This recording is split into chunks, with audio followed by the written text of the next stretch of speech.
Si tu es sur cette vidéo aujourd'hui, c'est que tu as forcément eu l'idée à un moment donné de créer ton propre business, que ce soit pour en finir avec ton job que t'aimes pas, ou pour avoir plus de liberté, ou pour te créer un revenu complémentaire. Et dans cette vidéo, donc, je vais t'expliquer comment trouver la meilleure idée business, parce que c'est la problématique la plus récurrente chez les débutants.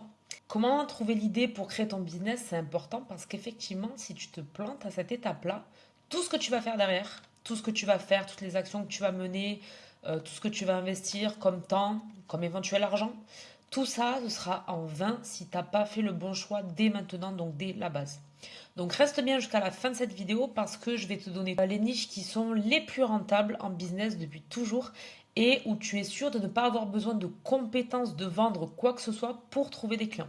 Et je vais aussi t'expliquer dans cette vidéo, selon la niche que tu vas choisir, selon où tu t'orientes, comment trouver des clients parce que ça on le dit rarement et il y a rarement des contenus qui expliquent comment trouver des clients et pourtant c'est la base d'un business parce que sans clients pas d'argent donc pas de business.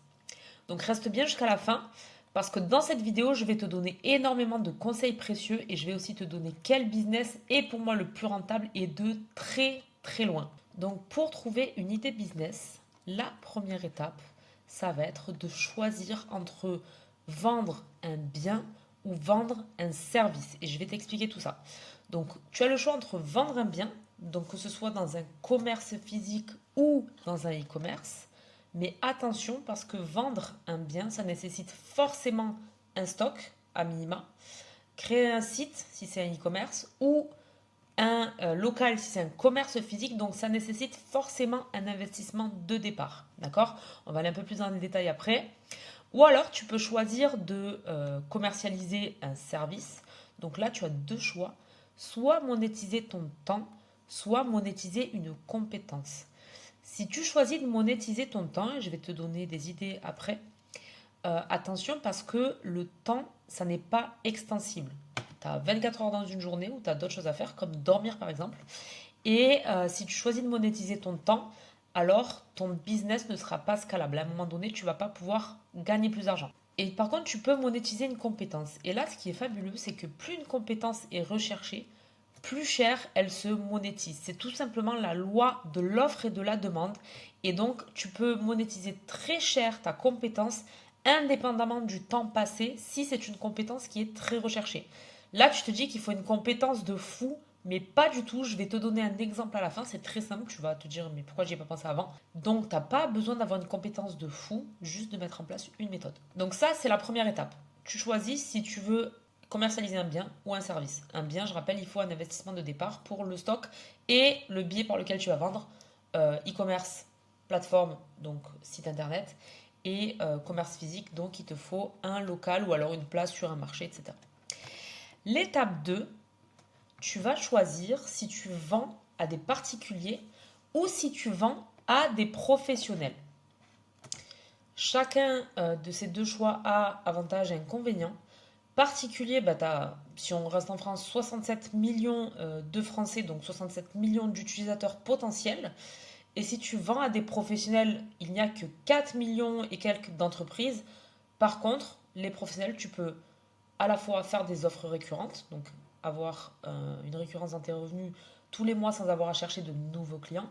Et aussi, tu peux leur facturer plus cher pour un service. Tous les mois, tu peux facturer une entreprise 500, 1000 euros pour un service que tu vas lui rendre. Ça va être plus compliqué avec des particuliers ou alors tu vas t'adresser vraiment à des personnes qui ont des moyens qui ne sont pas ceux de tout le monde.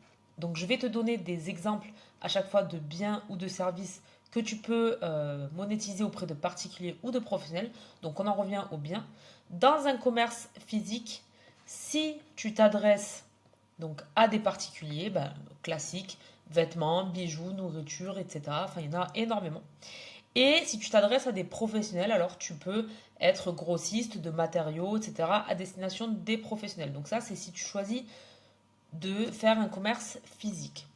En e-commerce, c'est exactement la même chose, donc vêtements, bijoux, déco. Et t'adresser à des professionnels, donc pareil, grossistes matériaux, juste sur des plateformes donc de e-commerce. Et là, je vais te donner des idées donc pour trouver des clients. Si tu ouvres un commerce physique, donc flyer, boîte aux lettres, publicité locale sur les réseaux sociaux ou les radios locales aussi, ça fonctionne très bien. Ensuite, si tu as une plateforme de e-commerce, donc comment trouver des clients, Tu peux faire des publications en organique sur Instagram et sur TikTok. Ça marche de mieux en mieux pour les plateformes de e-commerce. Tu peux faire de la pub sur les réseaux sociaux. Tu peux tout simplement aussi faire de la pub sur Google Ads quand quelqu'un recherche un vêtement en particulier, etc. Donc voilà comment trouver des clients pour la partie bien. Ensuite, on va aller voir sur la partie service. Donc si tu décides de monétiser ton temps, auprès de particuliers par exemple. Donc tu peux proposer garde d'enfants, garde d'animaux, conciergerie, entretien des locaux, nettoyage de voitures, réparation, de faire des petits travaux, etc. Par contre, le désavantage, c'est qu'un particulier, pour qu'il veuille te payer pour faire quelque chose, en général, c'est quelque chose de pénible. C'est quelque chose qu'il n'aura pas envie de faire. Donc, c'est des métiers avec beaucoup de pénibilité. En plus, comme on l'a vu, ton temps n'est pas extensible. Et en général, c'est pas hyper bien payé, à part quelques exceptions. Mais voilà, c'est assez limite de monétiser son temps auprès de particuliers. Auprès de professionnels, ça devient déjà un peu plus intéressant. Donc, tu peux, par exemple, proposer d'être assistante freelance pour des entreprises, d'être community manager, d'être développeur, d'être photographe.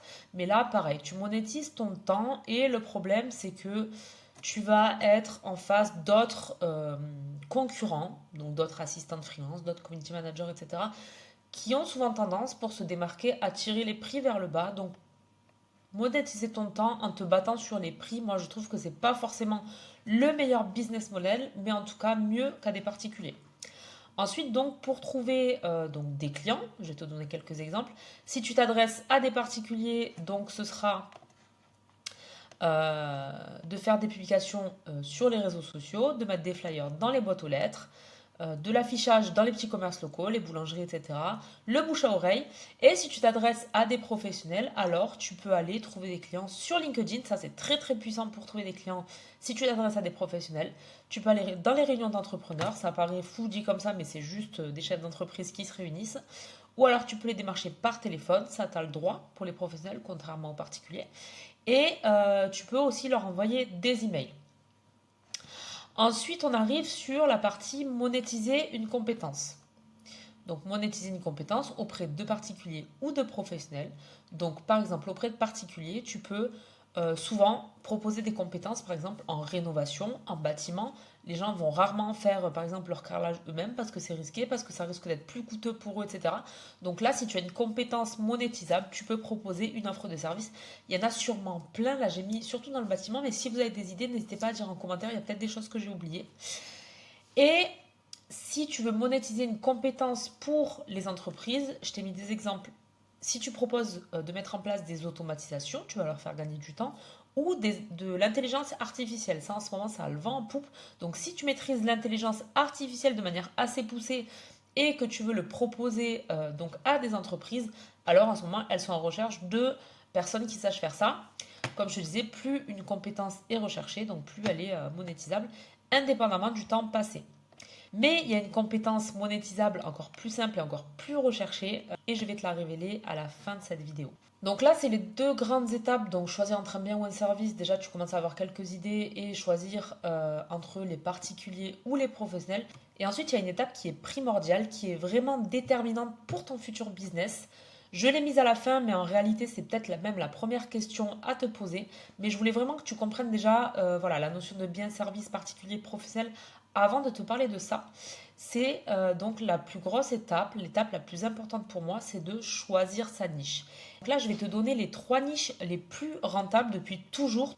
Tous ceux qui ont un business, tous ceux qui sont dans le business le savent très bien. Ce sont ces 3 niches les plus rentables. Donc c'est la niche de la santé, c'est la niche de l'amour et c'est la niche, la grande gagnante, de l'argent. Et là, je vais rentrer dans le détail. Donc, la niche de l'amour. Alors, pourquoi la niche de l'amour? Parce que c'est une douleur, surtout dans notre société actuelle. Et si tu veux un business rentable, plus la douleur est forte, plus les clients vont venir vers toi automatiquement et plus tu pourras leur vendre quelque chose facilement. Donc l'amour, c'est devenu un gros sujet, surtout dans notre société qui est en plein changement. Donc là, comme tu l'as compris, choisir entre particuliers et professionnels. Les professionnels ne sont pas très concernés, donc là, on va se focaliser sur les particuliers. Donc, qu'est-ce que tu peux vendre? Des exemples de biens que tu peux vendre à des particuliers sur l'amour, c'est par exemple des livres qui expliquent un petit peu tes connaissances, etc., qui partagent ta vie si tu as une histoire particulière. Ça peut être aussi des e-books en ligne, mais voilà, des livres de la connaissance. Ensuite, et tu le vois sûrement se développer, tu comprends maintenant pourquoi, il y a la possibilité de faire des coachings et des accompagnements. Alors attention avec ça parce que il faut pouvoir prouver ta crédibilité ou alors être vraiment très très bon en marketing. Donc voilà pour la niche de l'amour. Pareil, si j'ai oublié des choses, vous pouvez me le laisser en commentaire. Ensuite, on va aller sur la niche de la santé. Si tu as un business sur la santé, tu peux t'adresser aux particuliers ou aux professionnels. Donc les particuliers, tu as les biens et tu as les services particuliers, donc le milieu de la santé. Il y a l'industrie pharmaceutique, donc c'est pas pour rien que ça fonctionne aussi bien, c'est parce que le milieu de la santé, c'est un milieu très très lucratif et c'est pour ça qu'il y a beaucoup d'argent dans l'industrie pharmaceutique et il y a des gros lobbies. Mais sans prétendre devenir le concurrent de Sanofi, tu peux ouvrir un business de compléments alimentaires, de livres, etc. Donc qui puisse, ou toujours un de e-book, qui puisse aider les gens à être en meilleure santé. Et quand on dit santé, c'est au sens large. Donc c'est améliorer, par exemple, l'aspect, parce que les maladies, on va les laisser aux professionnels, mais l'aspect stress, par exemple, l'aspect aussi perte de poids, l'aspect mieux manger, etc. Tout ce qui concerne la santé. Et les gens sont de plus en plus préoccupés par leur santé. Ensuite, tu peux proposer donc des services. Donc, il y a les professionnels de santé, ça c'est pareil, on va le laisser aux personnes diplômées. Mais il y a aussi les coachings accompagnement. Pareil, ça, il faut pouvoir prouver ta crédibilité et ta légitimité. Donc à destination des professionnels, des biens, donc par exemple matériel ergonomique pour les salariés. Il y en a qui ont fait fortune en vendant des chaises anti-mal au dos, des souris ergonomiques, etc. Et pour les services, donc il y a tout ce qui est médecine du travail, on laisse ça aux professionnels, mais il y a tout ce qui est l'aspect prévention, il y a également les formateurs sécurité, santé au travail, etc. Donc ça, c'est pour le domaine de la santé, mais qui est un petit peu particulier par contre, qui est un énorme besoin et qui est un marché aussi très lucratif. Et ensuite, j'en viens au troisième et dernier pilier business, donc c'est l'argent. Que ce soit une entreprise ou un particulier, si tu as une compétence, un service où tu es capable de faire gagner de l'argent à un particulier ou un professionnel, alors tu vas intéresser tout le monde à l'unanimité. Donc pour les particuliers, il y a des biens, donc je pense aux jeux d'argent. C'est pour ça que la Française des Jeux n'est pas prête de faire faillite parce que elle vend des tickets à gratter, elle vend surtout de l'espoir de devenir riche. Tu peux vendre aussi des livres, comment gagner de l'argent, etc. Mais ça, encore une fois, il faut pouvoir prouver ta légitimité. Tu peux vendre de la connaissance. Pareil, si j'ai oublié des choses, vous pouvez me le laisser en commentaire. Et si tu t'adresses à des particuliers, tu peux offrir aussi coaching, accompagnement. Mais encore faut-il savoir gagner de l'argent soi-même pour pouvoir apprendre aux autres à en gagner. Et ensuite, c'est là où ça devient intéressant.